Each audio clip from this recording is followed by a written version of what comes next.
Hello and welcome to a retro course mending video. I think it's the first time I've ever done anything like this. So basically what we have here is, well, I think what's generally known as a Game Boy Mini or Game Boy Advance Mini or Micro, whatever they call it. Basically it's a hacked Nintendo DS Lite. So as you can see, here's a real Nintendo DS Lite.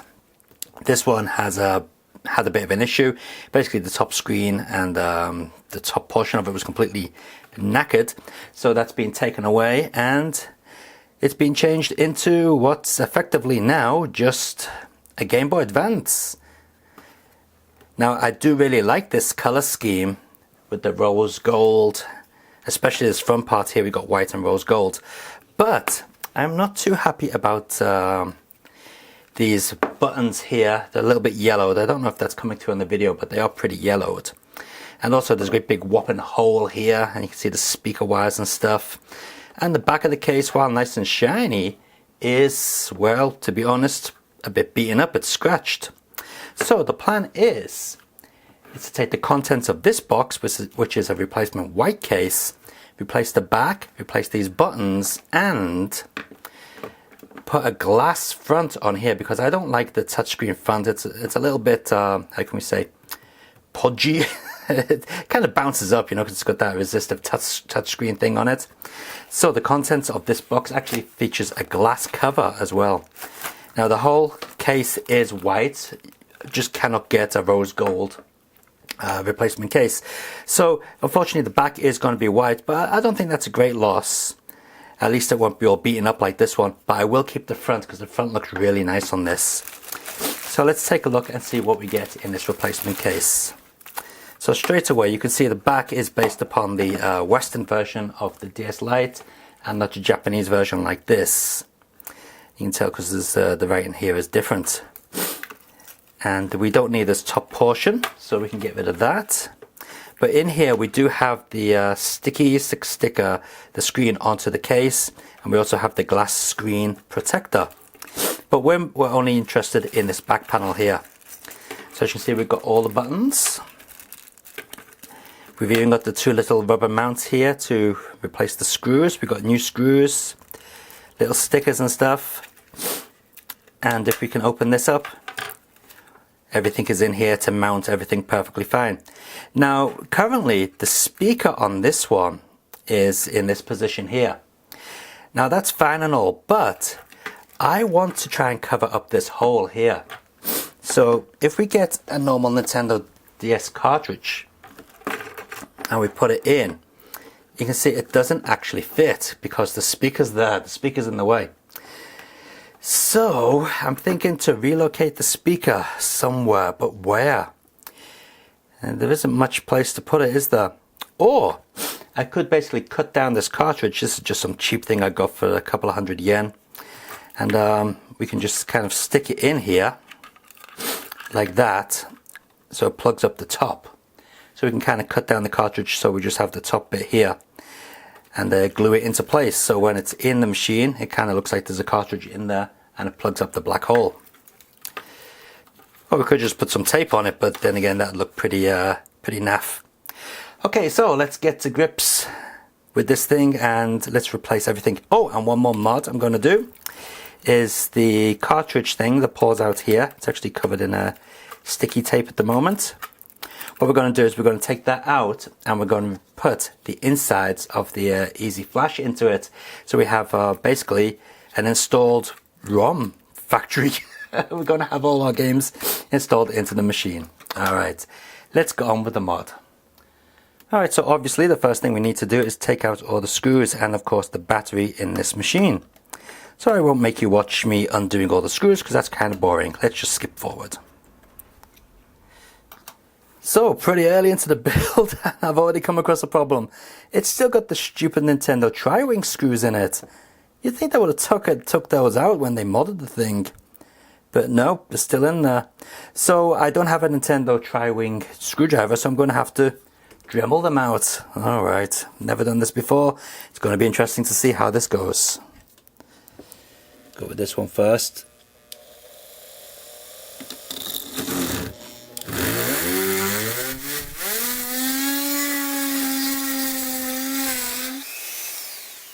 obviously I've got to be careful I don't Dremel through the PCB. Let's see what we got there.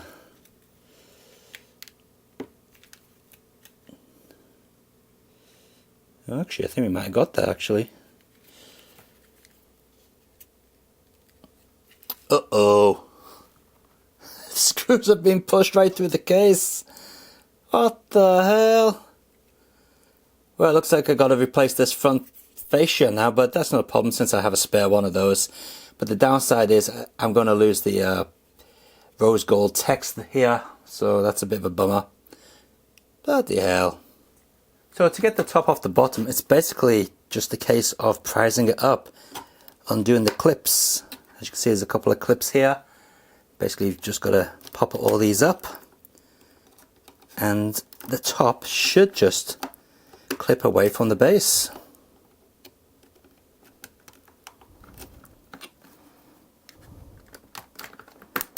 Okay, here we go.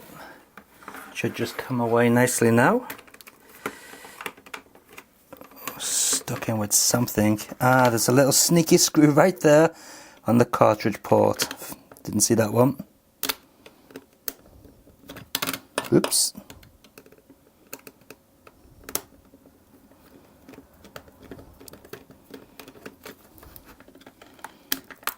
Ah, it. We'll just snap that off. I'll get that out later. Alright, so there we have it. There is our one half of the Nintendo 3DS. And what we're going to do is replace this into the new shell. Alright, next, taking out this board. Now originally this was meant to stay in here, but now it's got bloody holes in the front thanks to the dremeled out screws. We've got to replace the front as well. Okay, we got that up. I think it just stuck on that little screw which we dremeled out. So we can jiggle that about a bit to get it up without snapping the PCB.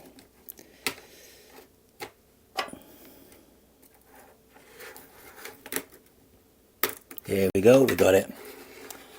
Okay, there is our main board out and the screen should be attached to it. Yes. Okay, cool. We'll just put that over there for now. Alright, so very simple so far. Let's swap this over with this. Now, as I mentioned, I want to keep all these pink buttons. Even though we do have new buttons in the setup here, I want to keep these pink buttons because they're pretty nice looking. So let's just get these out. And we'll just plop them into the new case like this. And there we go. Okay, so that is our faceplate done. Very simple. And what we've got to do is get this back on there.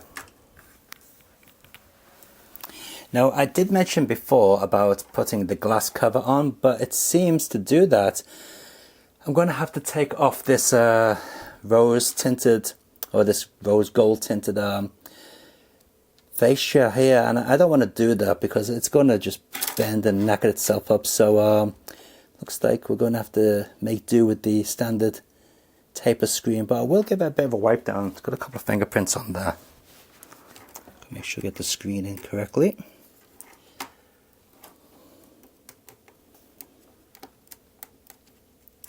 Got an LED in the hole there. Yes, seems to be. Alright, we seem to be good. Let's just check out the front. Yep, that's looking okay. Alright.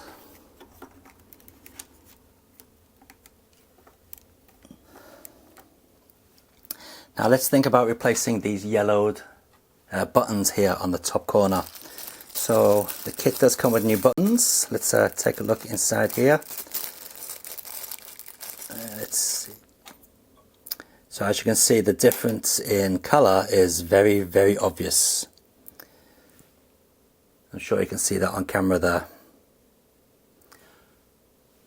So let's replace these originals, which have gone yellow, with these new ones.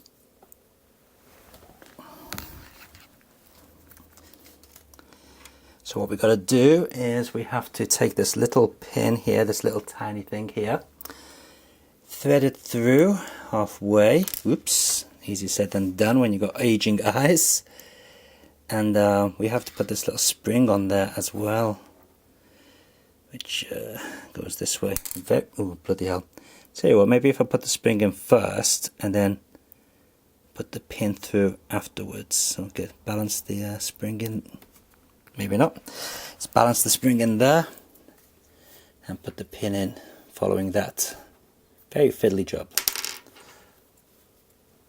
Okay, so what you got to make sure is this tab here is going to be lined up with this button here. So I think what we'll do first is we'll get the pole in. Alright, that looks like it's in place. And then what we'll do is we'll bend the spring round to give us a bit of a leverage.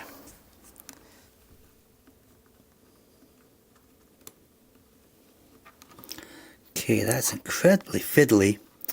And then what we do is we get this bit of the spring here and we put it under this tab here. Oops. Again, easier said than done. Get in there. Alright, we're in. Alright, that's one button done. Okay, one more to do. Okay, a bit of a backtrack here. I forgot to put the light pipe from the old front panel onto the new front panel.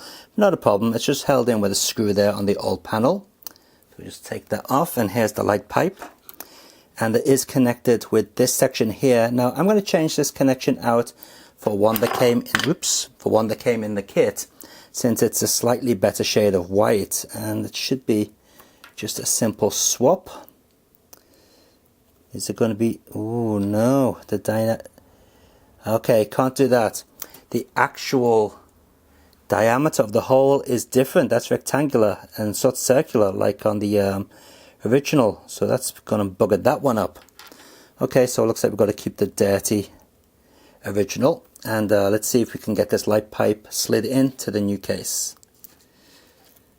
So should just yeah, the other side's circular. That's weird, isn't it? I don't know why the replacement part is rectangular, and that just clips in here. It should just clip in there, yes. And we've got one little screw that will hold it in place right here. Let me just clip that in.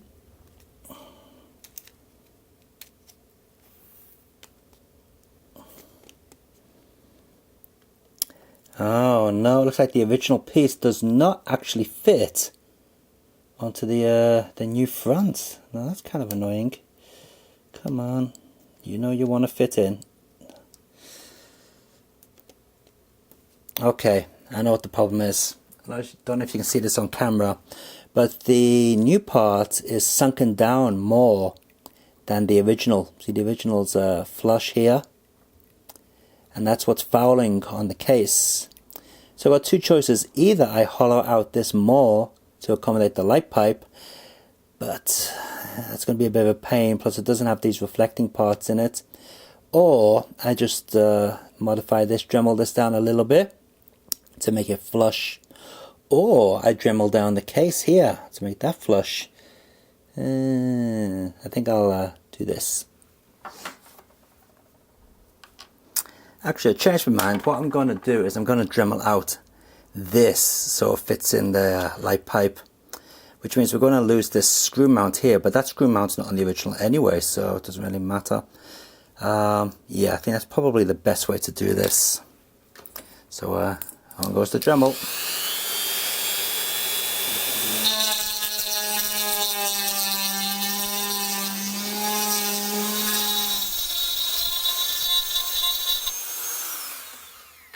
Don't want to take off too much, you know. There we go. Perfect. Alright, so let's clean that up, get it stuck on there, and get the PCB back inside and get back to putting those buttons on. Okay, now that we got the light pipe back on the front of it, man, that was an ordeal having to Dremel everything. Let's just check that I haven't completely destroyed the machine. So let's put in the battery. Alright, the blue LED is lit up. And yeah, it's still working. Alright, good stuff. And our light pipe is working well. Alright, so that is good.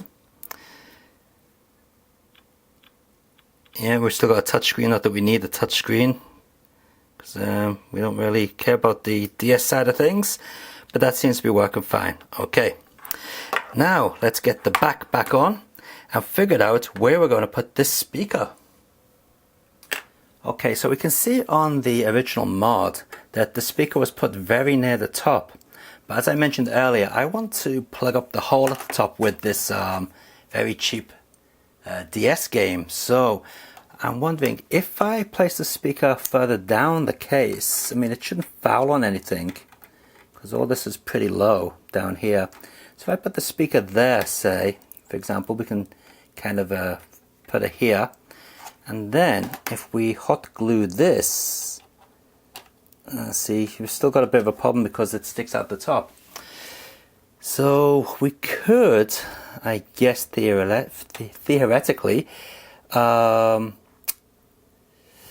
on, let's see if we can see. Now it may be possible to get the cartridge over this and have it flat against the speaker actually, because the only reason it's got this bit on is to raise it up. Let's see, so if we put the game in here, have it pushed, yeah, now that might work, but the thing is the game going to foul on here? Now don't forget, this is where your DS slot normally would be, but it's being removed from this machine. So that's the idea, but is that going to work? Okay, so to make the holes in the actual casing, I've changed the drill bit to this like screw type bit, and hopefully you should be able to drill little holes in there. And so I don't drill more holes on my table like I did before. I'm going to use the old case as a stopping point. Never done this before, let's hope this works out.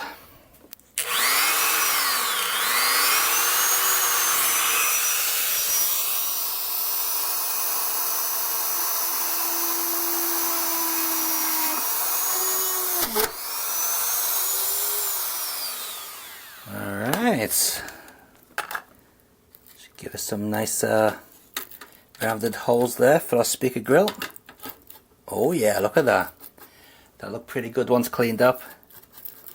Alright. Okay, now that we got our holes drilled into the back of the white case, we can put our speaker in. And I think what we'll just do is hot glue it into place. It's probably the best bet. So let's put a bit of a dab of hot glue here. Hot glue you into space there. Over this side. So while I was waiting for that hot glue to dry, I took the time to put in the L&R triggers again. And one handy hint for you. Let me just get one of these little tiny screws here. Now the screws are coiled up. Now what you want to have is the part coming off at the bottom. You want to have that towards the inside of the machine, so you can get it into these little clips here. Because if you have it on the top side of the coil, getting it into those little springy holes is a pain in the backside, and they keep popping out. So make sure you have it the bit sticking this way at the bottom. Okay.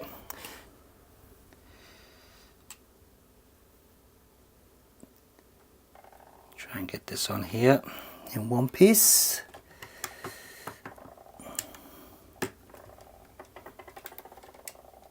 Oh, bloody volume buttons fell out. Not the volume, there's the power switch buttons fell out. Tell you what, let's put that on there. Then we'll try and do it this way round.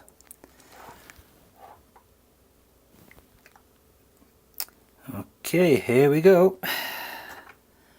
Moment of truth. Those springs haven't popped out, have they? Yeah, bloody has.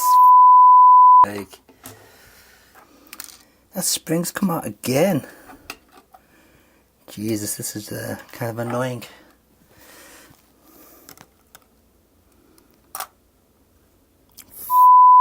Spring. Me. Ah, this spring's pissing me off.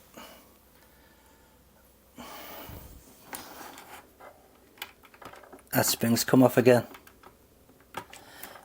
Man. Okay, after a lot of frustration, I just thought, sod it. I'm gluing in these springs here with a bit of hot glue because they kept popping out. 20 minutes I've been trying to get these things in, and they're just not going, not staying in. So hot glued in they are. All right, so let's get this. Finally, let's try and get this front on.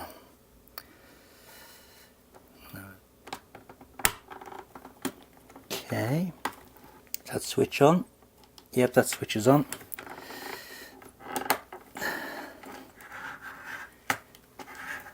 Now that volume switch is not on, it fell out.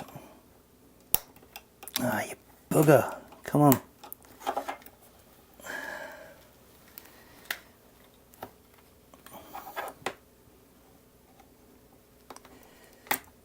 Come on. Move over. Alright. Got that on, we got that on. That switch is still on. Alright. Volume switch is on. Alright, let's get the back clipped in. Don't tell me I just heard the spring pop out. I hope not. Alright, this is not closing up for some reason.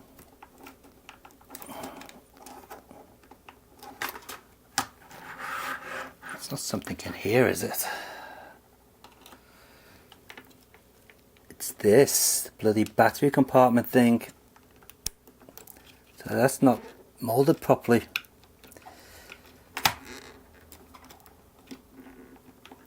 Take that off. Ah, it's bent down the pins. Ah, you bastard. That's what it was.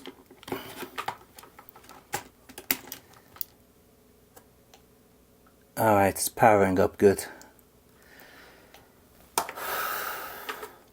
So yeah, that was the problem. This still clipping the pins there.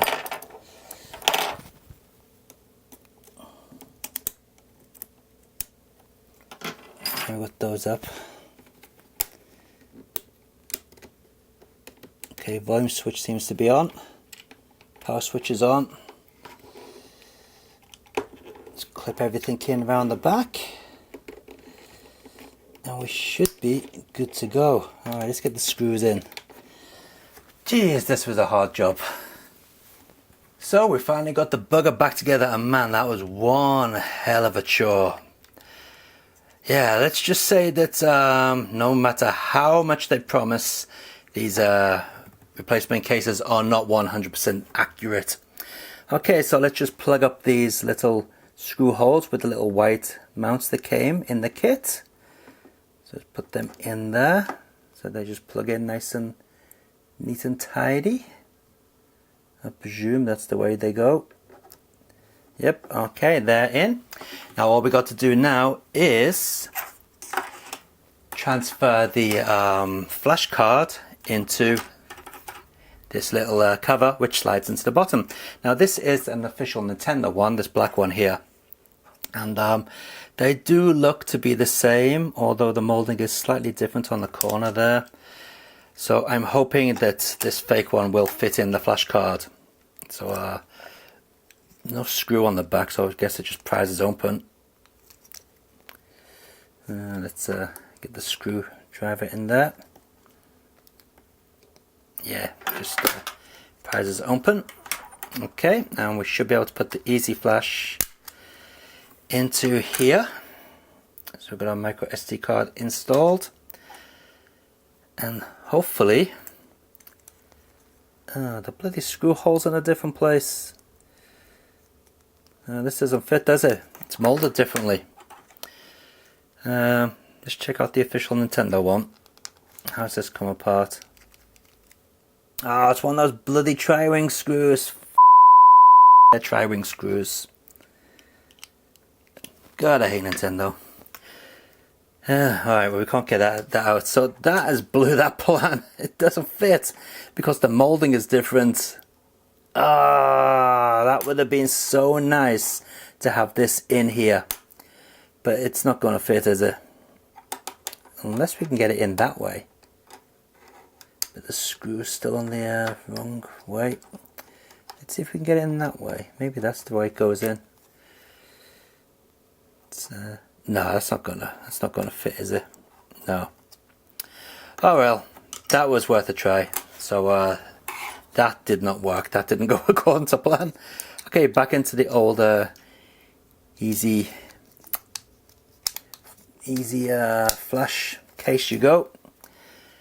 Ah well, never mind.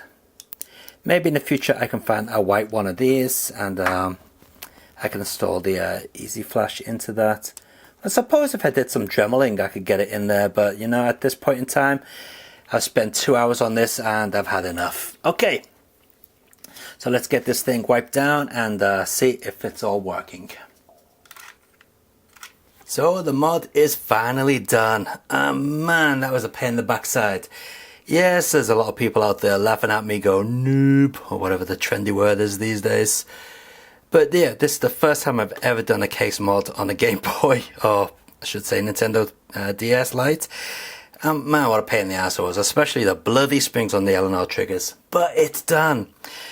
So let's take a look around the case. So yeah, we've got the rose gold fascia there around the screen. I do like that colour, it's lovely. We've kept the rose gold buttons. The front panel is from the kit. The light bar is from the original mod. These are all from the kit, and the back panel is also from the kit. And as you can see, it is nice and smooth and scratch free, unlike the rose gold, which was originally on here and now scratched to death. Not too, well, yeah, I mean, the speaker holes aren't too bad. I think the holes are a little bit big, but then again, more sound can come through and they're not spaced out too badly. Plus, we've actually got a stylus in this one, which the original one didn't have. The stylus went missing. But yeah, as far as the quality of the case goes, well, the plastics are fine. They feel fine. I mean, that feels just like a Nintendo DS Lite. It doesn't feel any different. But the molding is not perfect. It is a little bit off. And there was a couple of gaps up here. As you can see, there's still a little bit of a gap there, which was a pain in the bum. So it's not 100% perfect, but it's not too bad. And my idea about putting a cartridge in there kind of failed, because there just was nowhere else to put the speaker, actually. Unless we took the speaker out and only had a headphone volume.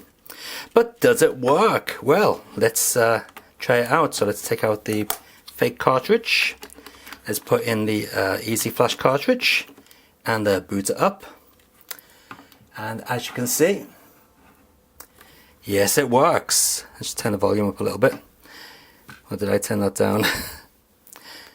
So yeah, no problem at all. Let's select the game. We'll go with, let's see.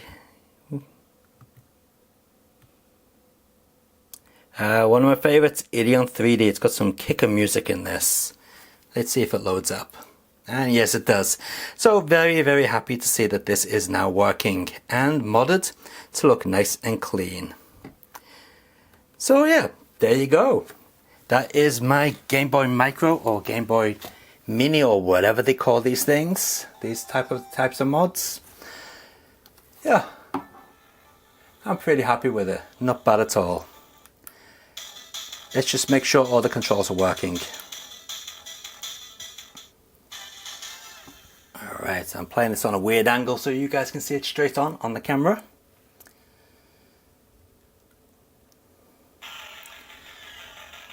Alright, yep, my D-pad's working and feels just fine.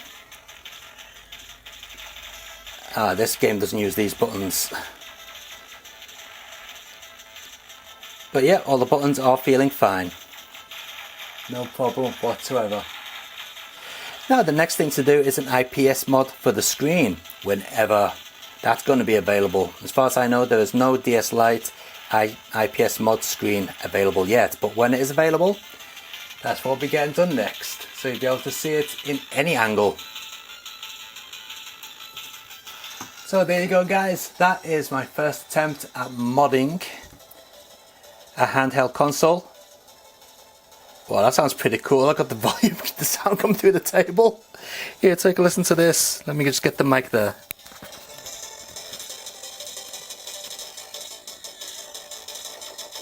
Wow, it's got a bit of a weird echo to it. That's pretty interesting. So anyway, yeah. Hope you found that entertaining and had a good laugh at me kind of losing my cool, trying to get those bloody springs in, and not enjoying those Tri-Wing screws. Anyway, till next time guys, keep on gaming, enjoy your games, and if you're going to try a mod like this, don't go into it thinking it's really, really easy like I did. Until next time guys, take it easy, keep on gaming. See ya.